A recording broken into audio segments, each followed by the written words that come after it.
Hello, everyone.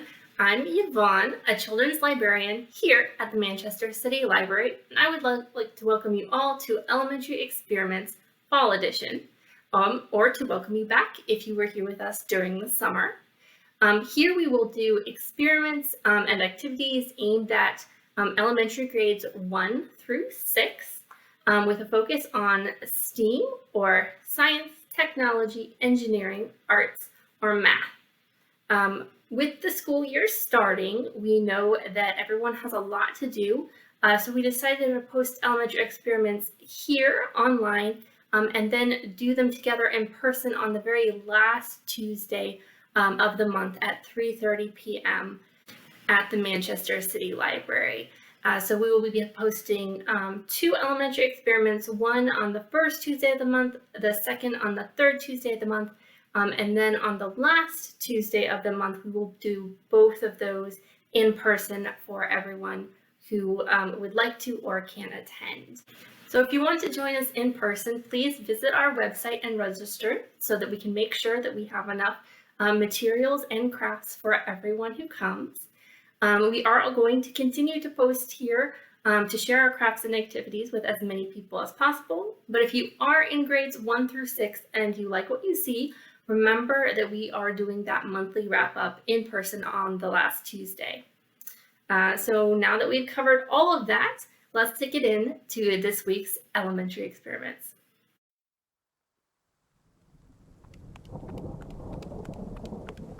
Hello, everyone, and welcome to October. So this week in elementary experiments, we are going to be covering Haunted House Help. So both our activity and our craft are going to be some things that you could use for a haunted house if you want to make one yourself, or if you just want to have some fun because they're also pretty cool. So the first thing we are going to be doing this week is making some fake blood, where we're going to be looking at viscosity, which is basically how thick or how slowly a liquid will flow. And seeing how different liquids and different viscosities help us to make our fake blood. So go ahead and gather your supplies. I'm going to get mine, and then I will meet you back here to do our experiment.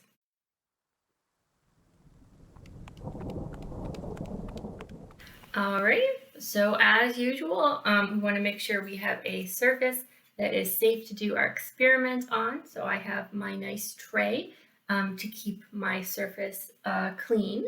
I also have some water. I have some flour. Here I have some corn syrup. I also have some red food coloring.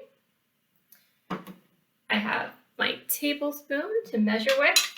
I have 3 cups because I'm going to show you sort of our basic experiment. And then if you guys want to experiment further to make even cooler fake blood, you may need either more cups, or you're going to need to maybe wash cups or something in between. And to go with my 3 cups, I do have 3 spoons. And finally, I have my white plate. And this is what I'm going to use to test the viscosity of my fake blood, or how fast or how slow the blood will flow down the plate, the fake blood. Okay, so what we're going to do is we are going to start out by putting 3 tablespoons of water into 1 cup. Now I've got this wet, so I'm going to be a little bit creative.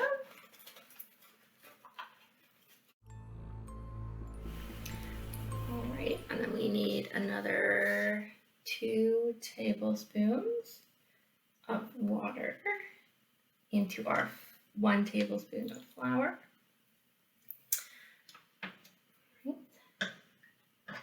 And then we're going to need 3 tablespoons of our corn syrup.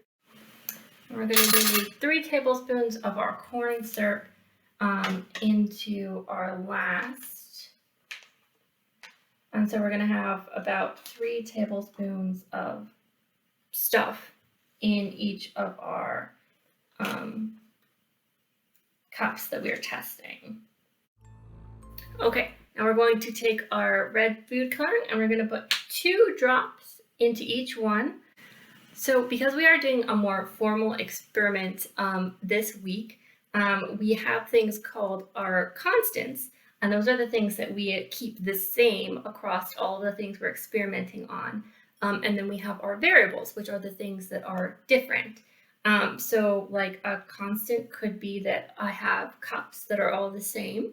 Another constant is that I have 3 tablespoons of the finished liquid or the finished mixture in each cup. And another one is I'm only going to put 2 drops of red food coloring in each of my cups so that the color won't affect how I think the actual liquid does as a fake blood. And now I'm going to mix each one up. I'm going to use the different spoons so that we don't cross-contaminate. We don't get like too much flour into our water or corn syrup into our other doohickeys. Okay, now what I'm going to do is I am going to take just a little bit of each of my fake blood tests, and I'm going to put it on the top of the plate. And then we are going to tilt the plate to see how the blood looks and how it like flows down the plate. All right, so we're going to start with our corn syrup.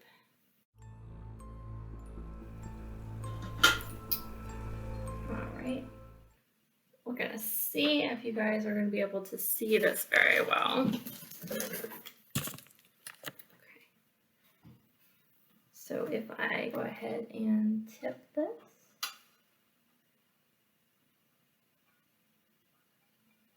You see the water fell down really fast. There goes the flour, and here is our corn syrup. So there you go.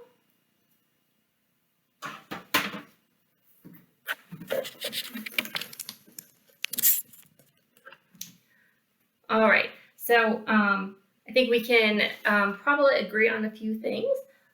First of all is that all of the colorings were really light. So none of them were really like that really red color that you would think you would want for a fake blood. Also, I think that the water ran down really fast, and I don't really think that that's the way the blood flows.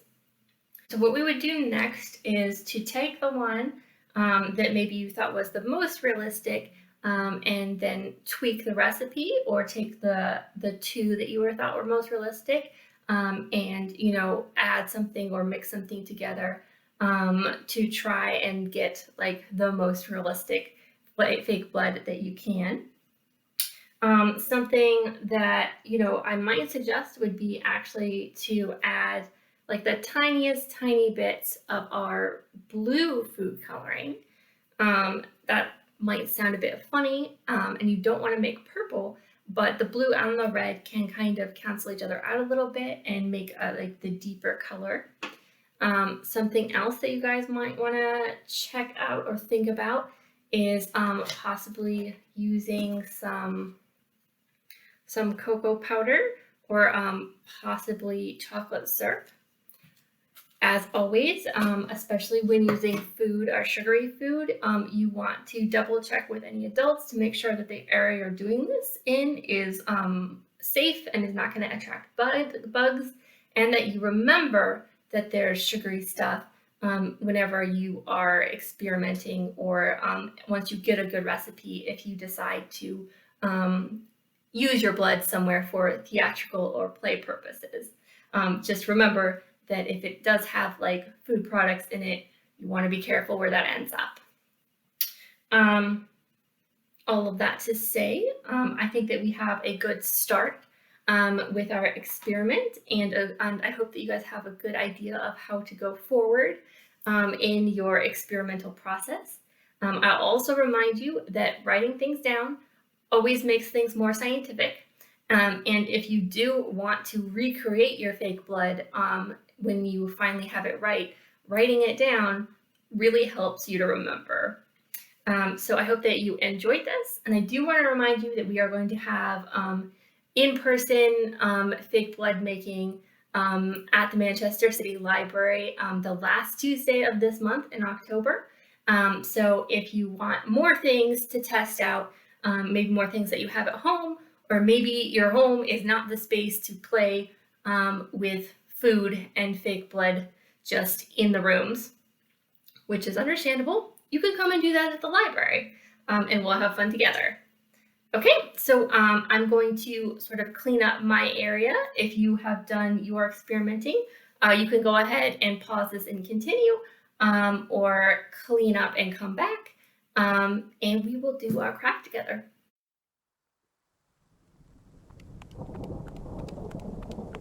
All right, everyone, welcome back.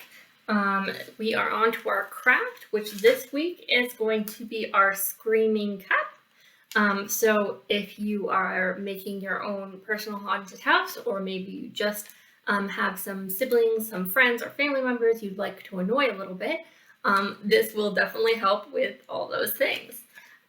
So if you have come to the Manchester City Library and asked at our information desk or our reference desk in the children's area, you can pick up a kit.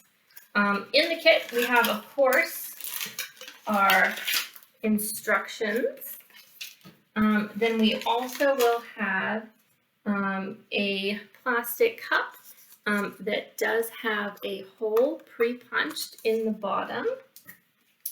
We will also have a paper clip and then some string. Now, if you are doing this at home and you can't get into the library, or you're too far away, or you just really don't feel like it, you can still gather these things. You might want to get some help to poke the hole in the bottom of your cup.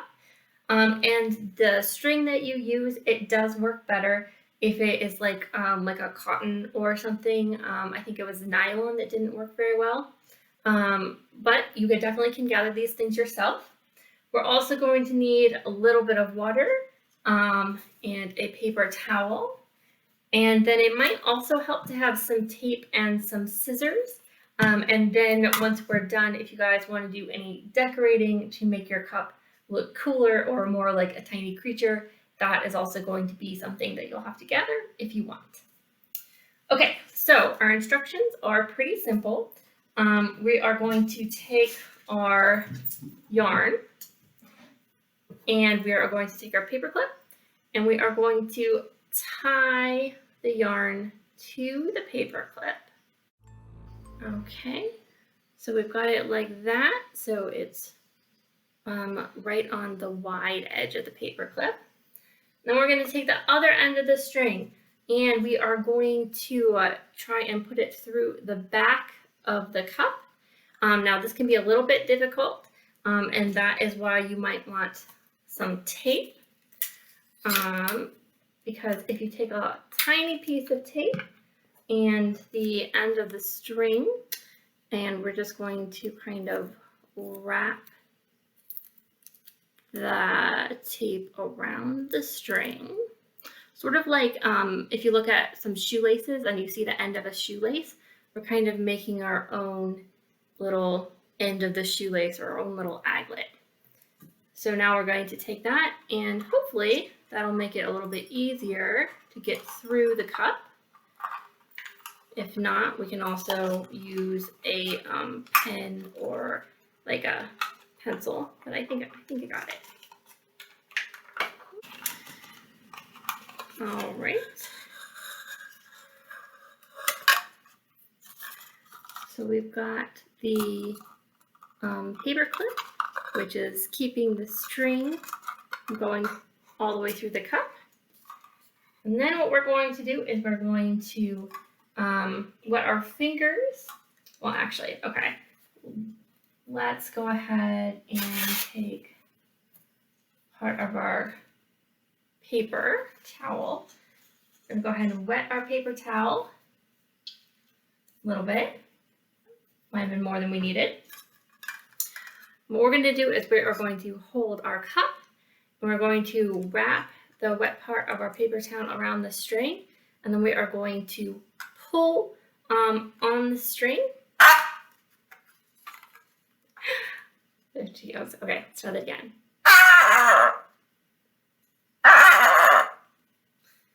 So you hear that, the terrible wailing of our screaming cup. I think it's very cool. And this is actually an example of how a soundboard works. So if you have a piece of string that is not attached to the cup, right? And we do the same thing. So I'm holding it here, so the vibrations are not traveling into the cup, and I pull. So it does make a little bit of a sound, right? I don't know if you guys can hear that, but it's very, very tiny. So what we're doing is when we add the cup, so it spreads out the vibrations and then amplifies them and sends it back out this way from the cup to make that tiny little vibration sound that much louder, right? And the sound is also going to sound differently if you use a bigger cup or possibly a different shaped cup. So if you have extra cups, or if you have siblings or friends who happen to get different cups, you can test it out and see what the different sounds, the different shapes make, and think about what besides this shape could be making the sound different, right? In our activity, we talked about variables. So think about all the things that could be different while still having the same basic setup of like cup, string, vibrations. What could be different to make different sounds? And maybe test them out and see if anything that you thought was correct, because that's how we make experiments. All right, so like I said, here is the screaming cup. It is really simple, but you can also decide to decorate your cup as well to make it a little monster all of its own. I'm going to leave that up to you and your imagination, but I'm sure you guys will make some amazing little screaming monster cups. And that is our craft. All right, thank you so much for joining us for October's first elementary experiments. This is the first Tuesday of the month, so we are coming to you via video. I do want to remind you that we will be back with another video in 2 weeks, so that is going to be on the third Tuesday of the month. And then on the last Tuesday of the month, we are going to have our in-person event. So if you want to come to the Manchester City Library after school, 3:30 to 4:30, that's in the library in the Winchell room. So be sure to go to our website and sign up if you would like to do this activity and craft, and next postings activity and craft in person on the last Tuesday of the month. It's going to be a lot of fun. I think we are going to be able to get a lot of cool results and experiments, and maybe make a little bit of noise, maybe too much noise, but it's going to be fun either way. As always, I'm going to put a few book recommendations if you thought that haunted houses sounded really cool and you want to learn or read a little bit more about them. Besides that, I will say goodbye to this week's Haunted House Help. I hope it did help, and I will see you later. Bye!